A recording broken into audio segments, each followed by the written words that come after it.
भारतीय संविधान की प्रमुख अनुसूचियों के बारे में जानेंगे। तो देखिए, मूल संविधान में 8 अनुसूचियाँ थीं और वर्तमान में कितनी हैं? 12 हैं।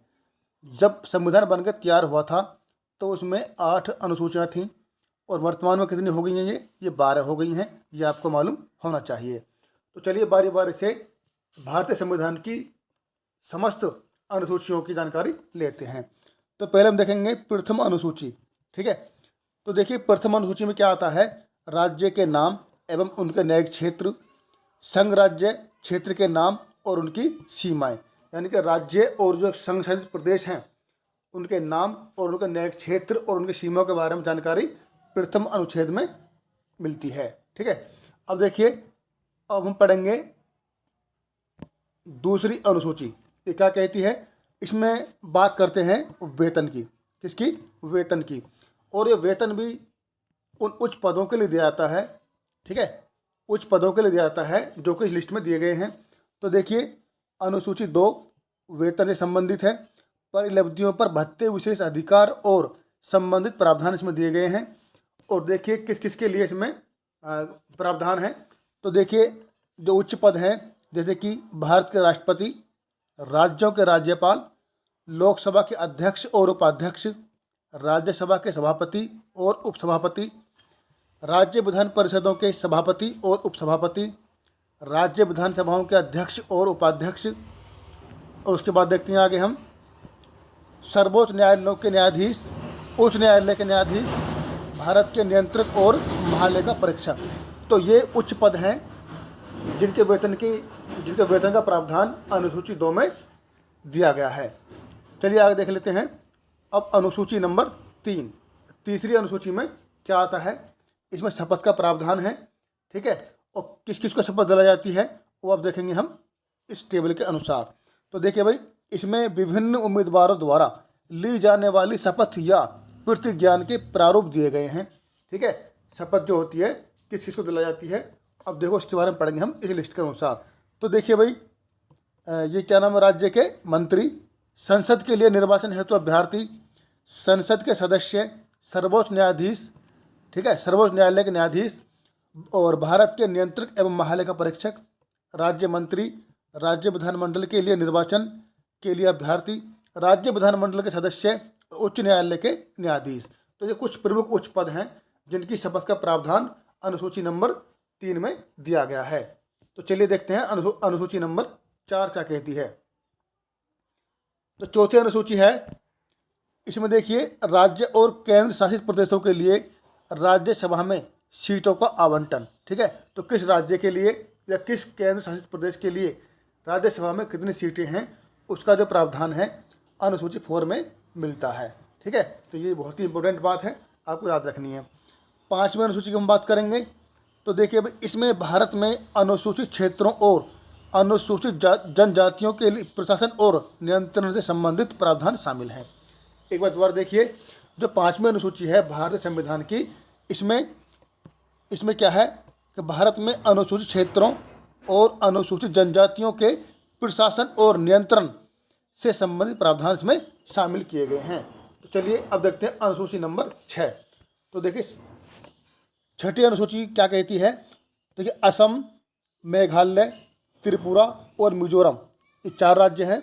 असम, मेघालय, त्रिपुरा और मिजोरम राज्यों के जनजातीय क्षेत्र के प्रशासन के बारे में इसमें उपबंध दिए हुए हैं। ठीक है, तो ये भी आपको याद रखने हैं। अब देखिए 7वीं अनुसूची जो कि बहुत ही मोस्ट इम्पोर्टेंट है, इससे संबंधित एक न एक प्रश्न परीक्षा में आता ही आता है। तो 7वीं अनुसूची में क्या दिया हुआ? देखिए भाई, केंद्रीय राज्यों के मध्य केंद्र और राज्यों के मध्य विषयों का बंटवारा है। ये केंद्र और राज्यों के मध्य विषयों का बंटवारा इसमें दिया गया है। तो देखिए ये सूची दी हुई है। सूची यहाँ मूल विषय दिए हुए हैं, यहाँ पर वर्तमान विषय दिए हुए हैं। तो देखिए जो संघ सूची है जो केंद्र के लिए होती है, इसमें पहले 97 विषय थे। ठीक है, और अब कितने हैं? वर्तमान में 100 विषय इसमें शामिल हो गए हैं। 100 हो गए हैं, 97 से 100 यानी कि 3 प्लस हो गए हैं। और राज्य सूची की हम बात करेंगे तो देखिए इसमें पहले 66 थे और उसमें से घट के कितने रह गए हैं? 61 रह गए हैं। ठीक है, अब देखिए समवर्ती सूची इसमें देख कितने हैं, इसमें मूल संविधान में ये कितने थे, मूल विषय 47 थे, लेकिन अब वर्तमान में ये 52 हो गए हैं।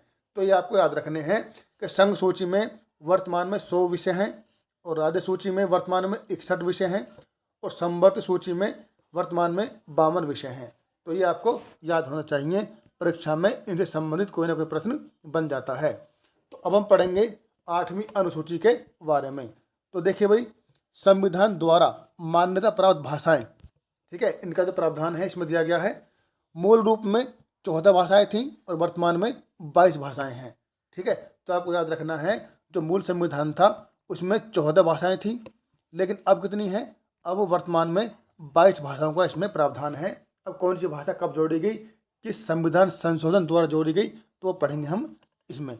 तो देखिए भाई, पहले मैं बात करूँगा 14 के बाद, यानी कि 15वीं जो भाषा जोड़ी गई थी वो थी सिंधी। और ये कब जोड़ी गई थी, ये जोड़ी गई थी 21वां संविधान संशोधन 1967 के द्वारा जोड़ी गई थी। ये आपको याद रखना है, इससे संबंधित एक न एक प्रश्न बन जाता है। अब देखिए 16वें नंबर की भाषा थी कोंकणी, उसके बाद 17वीं मणिपुरी, उसके बाद नेपाली। ये 3 भाषाएं हैं जो आपको याद रखनी है। तो देखिए 71वां संविधान संशोधन 1992 में किया गया था, जिसमें इन तीनों भाषाओं को एक साथ जोड़ा गया था। कौन कौन सी थी, कोंकणी, मणिपुरी और नेपाली। इसको याद रखने की छोटी ट्रिक है, नमक आप लिखेंगे, नमक, न, मैं और ये कै।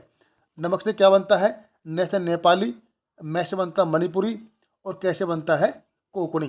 तो ये 71वें संविधान संशोधन द्वारा जोड़ी गई थी, कब, 1992 में।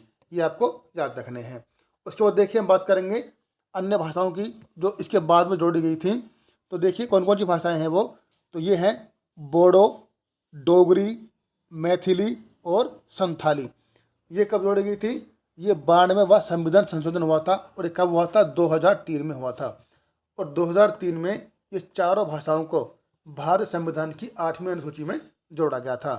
एक बार दोबारा देख लीजिए, बोडो, डोगरी, मैथिली और संथाली, इस 4 भाषाएं 92वां संविधान संशोधन 2003 द्वारा भारत संविधान की 8वीं अनुसूची में जोड़ी गई थी। तो इनसे संबंधित एक न एक प्रश्न अवश्य आता ही है। तो आपको ये भली बात ही मालूम होनी चाहिए कि कौन सी भाषा कब जोड़ी गई और कौन सा संशोधन हुआ था। अब हम पढ़ेंगे भारत संविधान की 9वीं अनुसूची। अभी तक जो आपने पढ़ी वो मूल अनुसूची थी और 9वीं जो है ये नई थी। तो देखिए इसमें क्या है, भूमि सुधारों और जिम्मेदारी नहीं है, ये जमींदारी है। क्या है ये है जमींदारी, जमींदारी, ठीक है।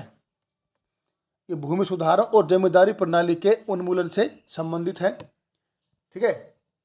जो इसमें प्रावधान दिए हुए हैं, भूमि सुधारों और जमींदारी प्रणाली के उन्मूलन से संबंधित प्रावधान इसमें मिलते हैं। और इसके बारे में आपको जानकारी होनी चाहिए कि जब भारत संविधान बनकर तैयार हुआ था तो उसका जब पहली बार संशोधन हुआ था 1951 में हुआ था और उसी 1951 के द्वारा 9वीं अनुसूची जोड़ी गई थी, ठीक है। पहले कितनी थी, 8 थी। तो 1951 में पहला संविधान संशोधन हुआ था और उसी के द्वारा भारत संविधान में 9वीं अनुसूची शामिल की गई थी। अब हम पढ़ेंगे 10वीं अनुसूची, जिसमें वर्णन किया गया है दल बदल कानून का। तो 10वीं अनुसूची दल बदल कानून इसमें आता है। पहले क्या होता था कि जो सांसद जीत जाते थे, जीतने के बाद में वो दल बदल हो जाते थे, जिससे कि बहुत ही दिक्कत आती थी। तो इस बात को चेंज करने के लिए दल बदल कानून बनाया गया और 10वीं अनुसूची में जोड़ दिया गया।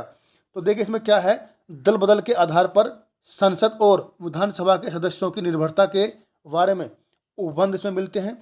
इस अनुसूची को 52वें संविधान संशोधन अधिनियम 1985 द्वारा जोड़ा गया। इसे दल बदल विरोधी कानून भी कहा जाता है, ठीक है। दल बदल कानून भी इसको कहा जाता है। अब हम पढ़ेंगे 11वीं अनुसूची के बारे में, जो कि बहुत ही इंपॉर्टेंट है। तो देखिए 11वीं अनुसूची में क्या मिलता है, इसमें है प्रावधान है पंचायत की शक्तियों का, ठीक है। पंचायत की शक्तियाँ, प्राधिकार और जिम्मेदारियों का प्रावधान इसमें मिलता है। और जो 11वीं अनुसूची है पंचायत के बारे में, उसमें कुल कितने विषय हैं, तो इसमें 29 विषय हैं। ये आपको याद रखना है, ठीक है।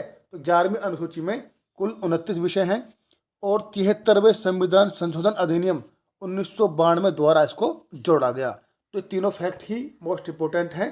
तो जो 11वीं अनुसूची है हमारी, इसमें क्या है, पंचायती शक्तियाँ हैं और इसमें 29 विषय हैं, ठीक है। और 73वें संविधान संशोधन अधिनियम 1992 द्वारा इसको जोड़ा गया था, ठीक है। चलिए अब देखते हैं अनुसूची नंबर 12।